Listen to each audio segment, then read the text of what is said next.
Napoleon Bonaparte इतिहास के महाराजाओं में से एक राजा था।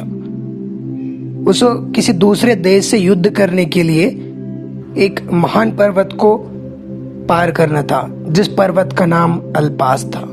इस अल्पास पर्वत को आज तक जिस किसी ने भी पार करने की कोशिश की है, वो कभी लौट कर वापस नहीं आए। जी, वो वहीं दफन हो गए, कभी उनको पार नहीं कर पाए। फिर भी नेपोलियन बोनापार्ट इन सब चीजों को जानने के बावजूद वो अपने हजारों के सैनिकों को लिए उस पर्वत में चढ़ने के लिए निकल पड़ते हैं। जैसे ही वो रास्ते पे पहुंचते हैं तो बीच रास्ते में उनको एक बूढ़ी औरत मिलती है। वो बूढ़ी औरत उनको पूछते हैं, बेटा कहाँ जा रहे हो? नेपोलियन बोनापार्ट कहता है कि मैं अल्पास पर्वत को पार करने जा रहा हूँ। बूढ़ी औरत उनको कहते हैं, बेटा इस तरह की नादानी मत करो। आज तक जिसने भी इस पर्वत को पार करने की कोशिश की है, जिंदा लौट कर वापस नहीं आए।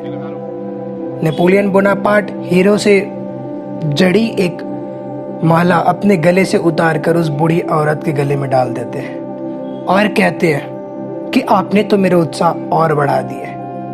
अब मैं अल्पास पर्वत को जरूर पार करूंगा। और वो आगे निकल पड़ता है अपने सैनिकों को लेकर।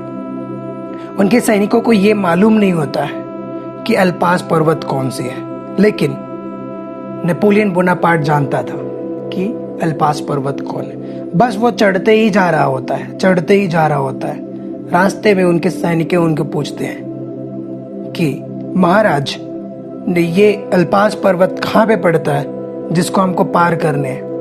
बोनापार्ट कहता है कि ये एक छोटा सा पर्वत है। इस पर्वत को पार करने के बाद में अल्पास पर्वत आएगा, जो महान विशाल बहुत बड़ा पर्वत होगा। इसको जब हम पार कर लेंगे तो अल्पास पर्वत आएगा। सैनिक ऐसे पूछने के बाद पूरे जोश के साथ में आगे बढ़ने लगे और वो अपने डेस्टिनेशन पे पहुंच गए। जैसे ही पर्वत के टॉप पर पहुंचे, उसके बाद वो नीचे उतरने लगे। तो नीचे उतरने के बाद वो देखते हैं कि उनके सैनिक देखते हैं कि यहाँ पे तो एक बहुत बड़ा पठार है, बहुत बड़ा मैदान है, कोई पहाड़ दिखाई नहीं दे रहा है। महाराज, अल्पास पर्वत कहाँ पे है जिसको लोग असंभव समझते हैं?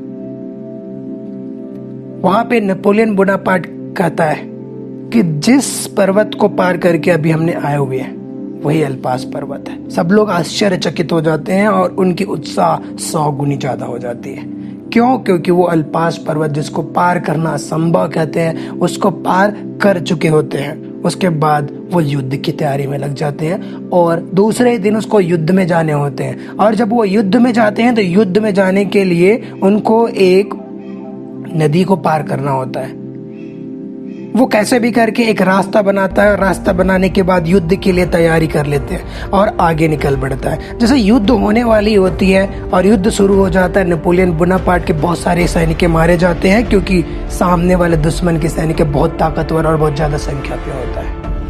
जब दोनों के बीच में लड़ाई होने लगती है तो देखते हैं कि नेपोलियन बोनापार्ट के पास में कुछ ही सैनिक बचे हुए हैं और उनके दुश्मन के पास बहुत सारे सैनिक हैं। तो नेपोलियन बोनापार्ट क्या करता है, जिस रास्ते से वो नदी क्रॉस करके आए हुए थे, वो उस रास्ते को ही खत्म कर देते हैं, आग लगा देते हैं, खत्म कर देते हैं। तो बाकी सैनिक उनको पूछते कि महाराज आपने क्या किया? हमारे सैनिक अब सारे के सारे मारा जाएंगे। नेपोलियन बोनापार्ट वहां पे कहता है कि हम ये युद्ध जीत कर ही रहेंगे, एक तो मर जाएंगे या तो जीत जाएंगे, लेकिन हम कभी यहाँ से वापस नहीं जा सकते। इसलिए उन्होंने अपने जो दूसरे भागने के रास्ते थे उसको उन्होंने बंद कर दिया। आप आश्चर्यचकित रहेंगे कि वो युद्ध भी नेपोलियन बोनापार्ट ही जीतता है। ये कहानी से क्या सीख मिलती है, ये तो आप खुद ही समझ सकते हैं। इस कहानी से हमको सीख मिलती है कि लेवल ऑफ कमिटमेंट, जी हाँ, लेवल ऑफ कमिटमेंट आपके कितने हैं। आप जब तक लाइफ में अपने लिए सेकंड अल्टरनेटिव रास्ता बना के रखेंगे, चुन के रखेंगे ना, जिंदगी में कभी आगे नहीं बढ़ सकते। याद करो उस दिन को जब आप एक छोटा बच्चा रहते हैं, छोटा बच्चे से थोड़ा बड़ा होते हैं, स्कूल पे जाते हैं, क्या क्या सपने लिए जाते हैं?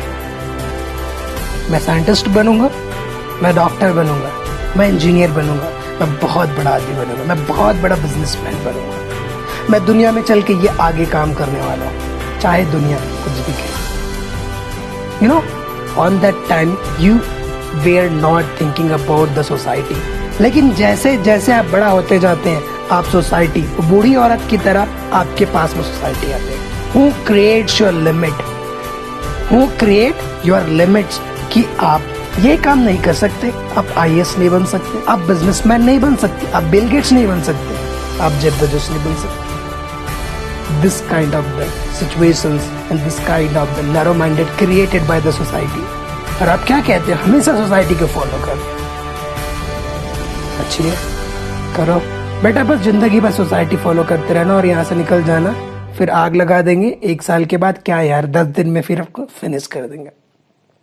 You know, life is not about the society, life is all about yourself, what you want, what for you are committed here. If you are not committed here, there is no worth of you. You are the independent body in this world.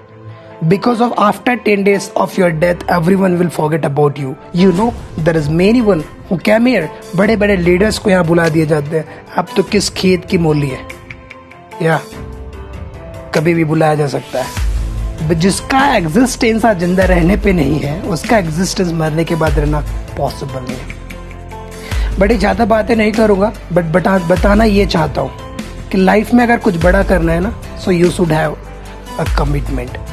तुमको commit होना पड़ेगा, तुमको वो काम करना पड़ेगा जो काम आप करना चाहते हो। फालतू सोसाइटी के बारे में सोच के एक नया लिमिट, एक नया बिलीफ क्रिएट करके रुक जाओगे ना, तो कुछ नहीं उखाड़ पाओगे।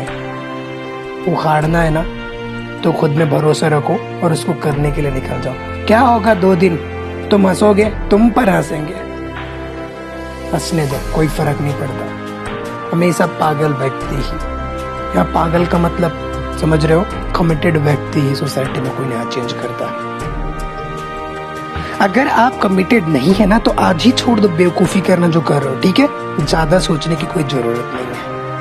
So no, number of commitment depend upon you, what you want. So change your belief about the society. They will always interrupt you. They will always say you this is your limit. You can't cross this. If you want to cross this, you have to be a committed. You have to be a committed.